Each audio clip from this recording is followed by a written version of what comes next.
నామానికి మహిమ కలుగును గాక. ప్రియ దేవుని బిడ్డలారా, ప్రతి ఉదయకాలం ఈ దినం దేవుని వాగ్దానం చూస్తూ దేవుని నామాన్ని మహిమపరుస్తున్న ప్రతి దేవుని బిడ్డలకు అందరికీ ప్రత్యేకమైన హృదయపూర్వకమైన వందనాలు. దేవుని బిడ్డలారా, మీ అందరూ బాగున్నారా? ప్రతి ఉదయకాలం వస్తున్న వాగ్దానాలు దైవికంగా సిద్ధపడుతూ ఆత్మీయంగా బలాభివృద్ధులు అందుతూ ఉన్నారా?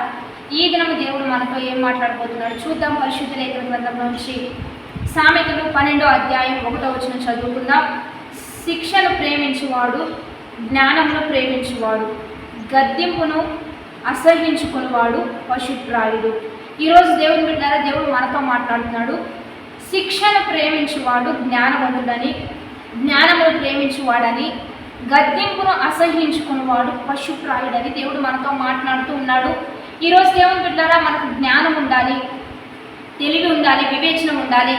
జ్ఞానం వలన ఇల్లు స్థిరపరచబడుతుందని, అది బలాభివృద్ధి చెందుతుందని, ఒక స్త్రీ జ్ఞానవంతురాలు తన ఇంటిని కట్టుకుంటుందని దైవ వాక్కు మనకు సెలవిస్తుంది. కనుక జ్ఞానము ప్రేమించాలి. ఇక్కడ దేవుడు ఏమని సెలవిస్తున్నాడంటే, శిక్షను ప్రేమించువాడు జ్ఞానమును ప్రేమిస్తాడు.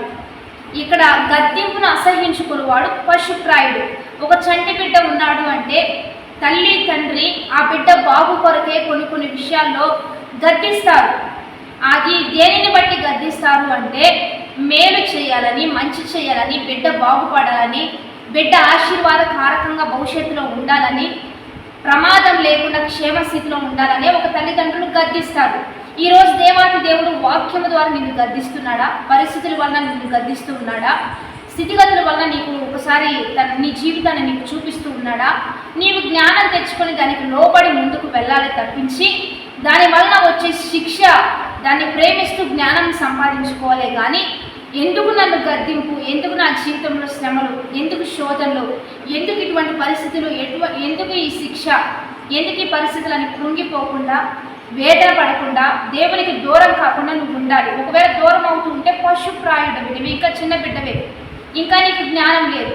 పెద్దల్ని తిడితే వాళ్ళు అలుగుతారు, ఏడుస్తారు, మాట్లాడకుండా కూర్చుంటారు. కారణం వారు చిన్నపిల్లలు. కానీ పెద్దవాళ్ళమైనా కొన్ని పరిస్థితులను బట్టి దేవుణ్ణే దూషిస్తూ, దేవుని మీద తిరగబడుతూ, దేవునికే దూరం అవుతున్నామంటే పశుప్రాయులము. మీరు ఏ సంఘానికి వెళ్తున్నారో, ఏ సేవకుల ఎదుగు వెళ్తున్నారో, ఆ సేవకుల ద్వారా దేవుడు ప్రతి మాట మీతో మాట్లాడుతున్నప్పుడు దాన్ని జ్ఞానంగా తీసుకొని దానివల్ల వచ్చే ఏదైనా శిక్షణ నేర్చుకుంటూ, చెప్పే మాటలు వింటూ, వారు ఎలా చెప్తున్నారో, ఏం చేయమంటున్నారో అదంతా దైవిక వాక్కుగా తీసుకొని మీరు అనుసరించి నడిస్తే మీకు జ్ఞానం, మీకు వివేచన, మీరు బయటికి వెళ్ళినప్పుడు మిమ్మల్ని మీ పనులను బట్టి మీకు పేరు ప్రఖ్యాత, మిమ్మల్ని దేవుడు హెచ్చించడం జరుగుతూ ఉంటుంది. కనుక ఒక సరిదిద్దే అనుభవాన్ని, సరిచేసే అనుభవాన్ని, ఒక గద్దింపును మనం ఎప్పుడు అసహ్యించుకున్నా, ద్వేషించినా, దూషించినా మనం ఇంకా చిన్న బిడ్డలుగానే ఉండిపోతాం. మనం ఎదగలేం, ఆశీర్వదించబడలేం, నలుగురికి దీవెనకరంగా ఉండలేం. కాబట్టి మంచిగా దైవికంగా ఎదుగుతూ ఒక గద్దింపుని స్వీకరిద్దాం, మంచి సరిచేసే విధానాన్ని స్వీకరిద్దాం. ఎంతమంది మనల్ని సరిచేయాలనుకుంటున్నారో అంత మనకి జ్ఞానం, అంత మనకి దీవెన. ఎంత దేవుడు మనల్ని గద్దిస్తూ సరిదిద్దుతున్నాడో అంత మనకి ఆశీర్వాదం. కాబట్టి ఎక్కడ మీరు ఉంటున్నారో అక్కడ దైవికంగా ఎదగడానికి, దైవికంగా దీవించబడడానికి సిద్ధపడదాం.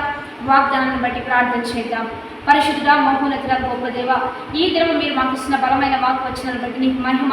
ఎంతమంది బిడ్డలు ఈరోజు నీ శిక్షను తృణీకరిస్తున్నారో, నీ గద్దింపును వ్యతిరేకిస్తున్నారో వారందరినీ దైవికంగా సిద్ధపరిచి జ్ఞానవంతులుగా, తెలివి కలిగిన వారిగా ఒక్కొక్కరిని లేవనెత్తి ముందు కొనసాగించి బలవంతులుగా మార్చమని ప్రభువైన యేసుక్రీస్తు నామం పేరిట అడిగి వేడుకొని ప్రార్థిస్తూ ఉన్నాము గొప్ప తండ్రి. ఆమేన్.